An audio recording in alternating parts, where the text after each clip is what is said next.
সারা দেশে চলছে ঈদের আমেজ, কিন্তু সুন্দরবন সংলগ্ন মোংলা উপকূলের প্রায় 10,000 জেলে পরিবারে চলছে হাহাকার। বনের গহীন আর খালের বাঁকে বাঁকে এখন দস্যু আতঙ্ক।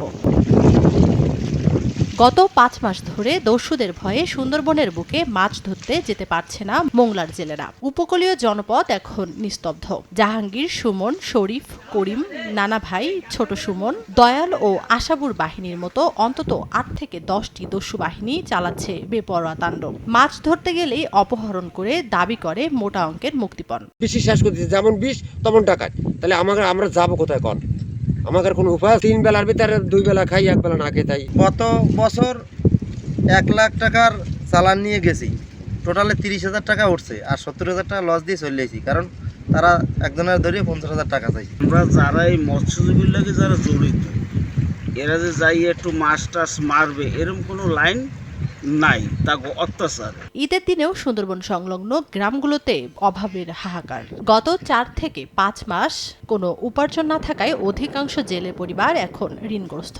আজ সেমাই চিনি খাওয়ার কথা থাকলেও দুবেলা আহার জোগানোই দায়। প্রশাসনের কাছে কোনো ত্রাণ বা সাহায্য নয়। দস্যুমুক্ত নিরাপদ সুন্দরবন দাবি স্থানীয়দের। আমরা তো সবসময় আতঙ্কের উপরে থাকি, যে আসি যাই, আমাদের জানেরও কোনো নিরাপদ নাই। করোনা অবস্থায় আছি বলা যাবে না, কারণ শতকরা হয়তো 90% লোকের ঘরে কোনো সেমাই চিনি কেনার ব্যবস্থা নেই। সুন্দরবনের নিরাপত্তায় জিরো টলারেন্সে আইন শৃঙ্খলা বাহিনী। সুন্দরবনে আমরা ডাকাতদের বিরুদ্ধে জিরো টলারেন্স গ্রহণ করেছি।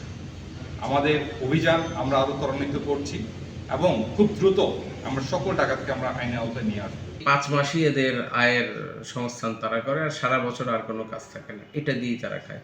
কিন্তু এই বছর এত বেশি ডাকাতের প্রকোপ ছিল, অনেক জেলেকে অপহরণ করে নিয়েছে এবং তাদেরকে মারধর করেছে, সবই সঠিক, এবং অনেক টাকা মুক্তিপণ দিয়ে তারা ছাড়া পেয়েছে।